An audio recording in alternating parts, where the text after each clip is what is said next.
Han shot first. The stupid CGI remake ruined our childhood. Oh. Hi! We can Hey. see you there. I'm Cody Ellis. And I'm Christian Wilson. And this is SkyX Studios, here with the number 2 review of Star Wars Episode 5, Empire Strikes Back. The best movie of all time. Not just best sci-fi or best Star Wars. The best movie of all time. Even better than Godfather Part 2. You haven't seen Godfather Part 2, have you? Let's talk about that later. Neither have I.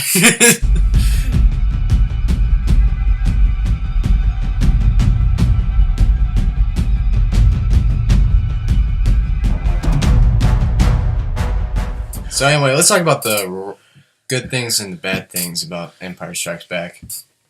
Empire Strikes Back, it is a continuation of the story after Episode 4, A New Hope. The Empire has chased the rebels onto a snowy planet called Hoth, and the Empire finds them and tries to take over them, of course, as the Empire loves to do, is kill all the rebels. Yeah. And it's another journey for Luke Skywalker and his friends, as they're both separated. Luke and R2-D2 head to the Dagobah system to learn the ways of the Force from Master Yoda. Master Yoda, the greatest Jedi Master ever. Yeah. While Han, Leia, Chewbacca, and C-3PO are all being chased down by the Empire through an asteroid field. Yeah, and they end up on a lovely little planet called Bespin, which is run by one of Han's former friends, Lando, who ends up turning him over to the Empire, and he gets encased in carbonite, and the movie just ends with, the bad guys win, the good guys are, we gotta figure this stuff out, and Han might be dead, although 30 years later we know he's not dead, but... That's one of the changes they made is, at first, George Lucas had this idea that Han should die, and Harrison Ford agreed with that. That was part of Harrison Ford. He doesn't like the character of Han Solo. He got bored of it after the first movie. So he wanted Harrison Ford wanted Han Solo to die in the carbonite, which would make his role in Jedi non-existent, which would make his role in Force Awakens non-existent. But somehow the directors convinced him to stay on because now he's been in at least 4 Star Wars movies. He may be in more. I don't know yet. Yeah. A lot of rumors about The Force Awakens. I know. But we're not... We'll talk about that later. No spoilers. I mean, we're not spoiling everything about The Force Awakens. I mean, we haven't seen the movie yet. No, but when we make the review video, we're going to put spoilers like 500 times so that you can understand. If you don't want spoilers, don't watch that video. Yeah. Like, right after you've seen the movie, you can watch the review. Yeah. And it'll make more sense. Yeah. Anyway, so Luke goes to the Dagobah system, who meets Yoda.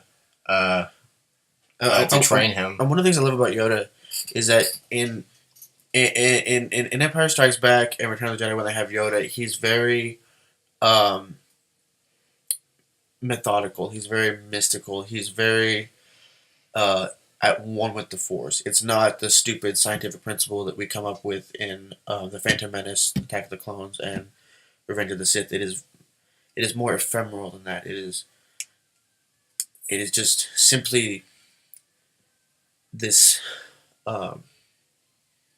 energy field that is around, in, and everything. And yeah, it is a much more spiritual idea than George Lucas would have us to believe in his prequels. And the way he explains it is just so wonderful and beautiful. And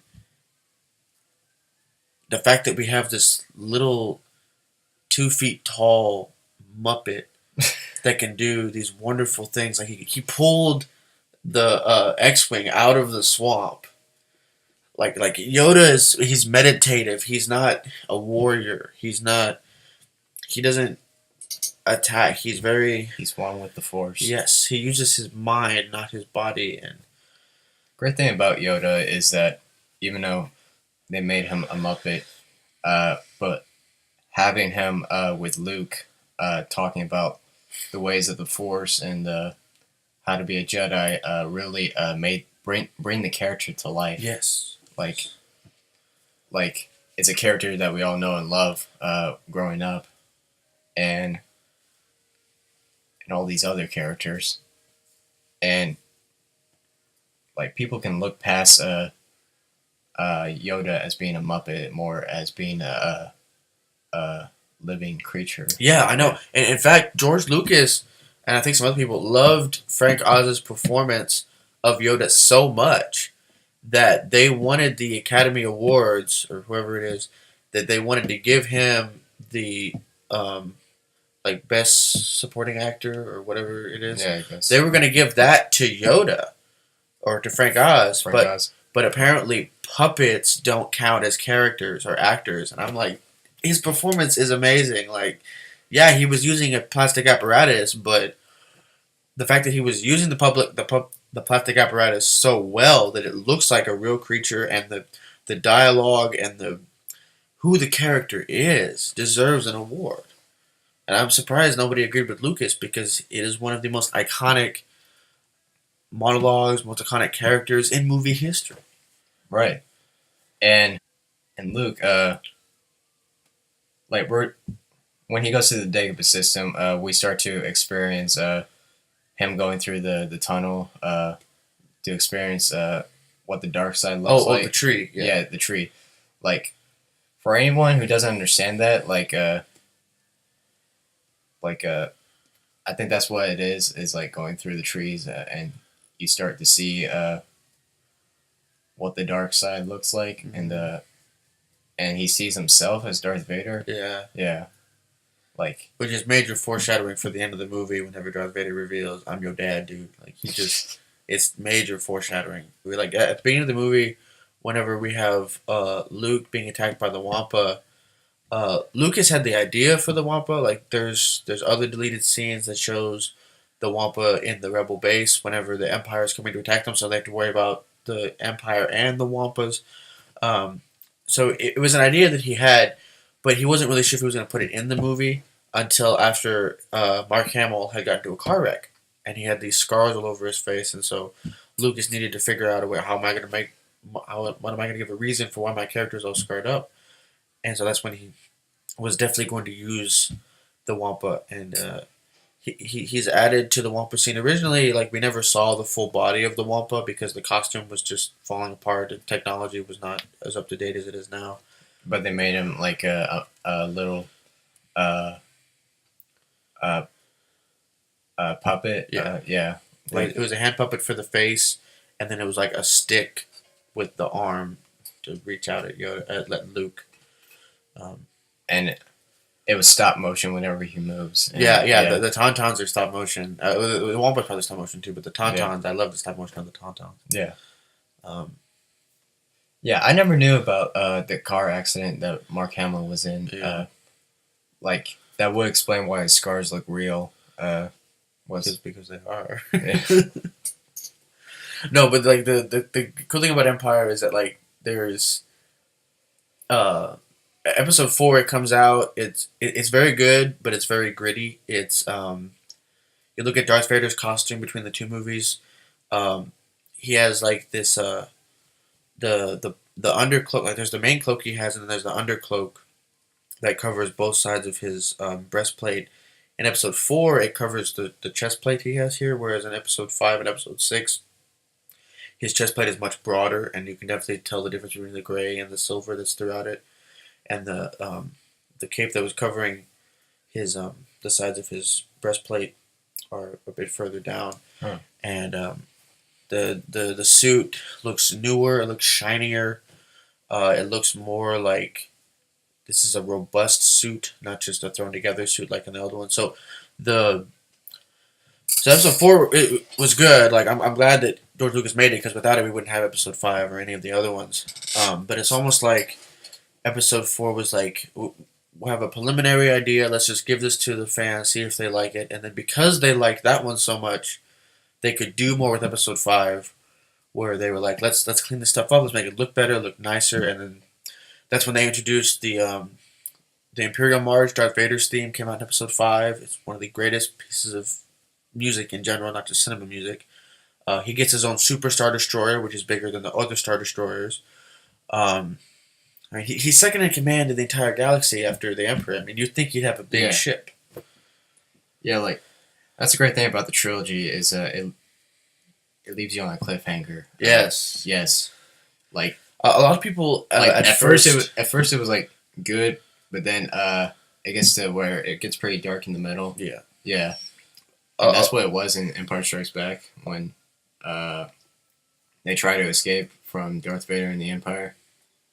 It was really weird because like at the time when Empire came out, because it was so dark, because it ended on a cliffhanger, it wasn't the favorite. People were left confused. They were like, "What is going on? Why is this? What is that?" And a lot of them were confused, especially because when A New Hope came out the first time, it was just listed as Star Wars. It wasn't Episode 4 or anything.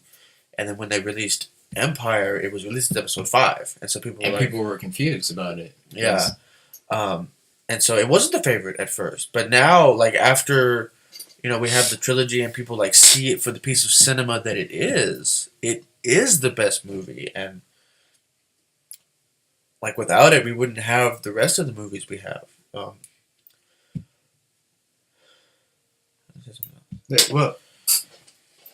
yeah, it is a good movie. It's funnier than Episode 4. Like Episode 4 does have moments of comic relief, but I think a lot of because of how old the movie is, we've attached certain lines to humorous, even though they weren't meant to be that way. But Episode 5, it really like I felt like it was meant to have more comic relief in a good way. Like whenever at the beginning when Han Solo's talking to 3PO and 3PO's trying to tell him about stuff and he just puts his hand over the speaker grill, like 3PO doesn't have a mouth. Like that doesn't stop 3PO from talking, and then just I was like, why not inquire what's going He just on? doesn't stop talking. Like Yeah, and then Han Solo says, why and not? he tells people to surrender. We must surrender. Yeah, like Han Solo's way more sarcastic in this movie. He's just like ripping all this stuff with C-3PO. Like that, most of the banter actually, like in Episode 4, a lot of the banter was from between R2 and 3PO. But I guess in this movie, because they're separate for most of the movie, it's R2, not R2, it's 3PO and Han Solo that they have all the witty banter. It's like, hurry up, Goldenrod, and like put the professor in the back, and never tell me the odds. Like Han Solo is just so sarcastic to 3PO, and he doesn't understand it because he's a robot. Robots don't understand sarcasm; it's not part of their programming. Yeah, it's good in a way that it's more comic relief. Yeah. Because of how dark the story is. Yeah, and Episode 4 was I'd say it was like a prototype. Yes. Of a because it was something that nobody's ever heard of before, and when it came out, they want to see more, and they've been able to improve that more in Episode 5, and yeah, they made the story much bigger and much more grounded. They introduced the bounty hunters. They introduced the Emperor as a hologram. He's not the full character yet, but they definitely give this bigger sense of the universe now that they've essentially done the introduction story. I know like a lot of superhero movies, they get bogged down by the first movie has to be the introduction story. But they've gotten past that, so now they can move on and they can do bigger and better things without having to worry about, we need to introduce every single one of these things when they've already done that. So. Right. Well, anyway, I think this is it for our review. Like, don't forget to subscribe to us at SkyX Studios. Don't forget to like us on Facebook and Google. And there are more videos we'll make. We have movies we plan to make. With the first movie called Jack Runner, we're gonna be making a trailer and release it for you guys to know what it is, what it's about. And with your help, you can help us donate to this project because we want to make our business big and unique, and doing this for you guys, for the fans. Without you, we wouldn't have this project. Right. And don't forget, we're gonna do Return of the Jedi review. Don't forget to look at the A New Hope Hope review, and we look forward to episode 7, and I hope y'all do as well. May the Force be with you. May the Force be with you.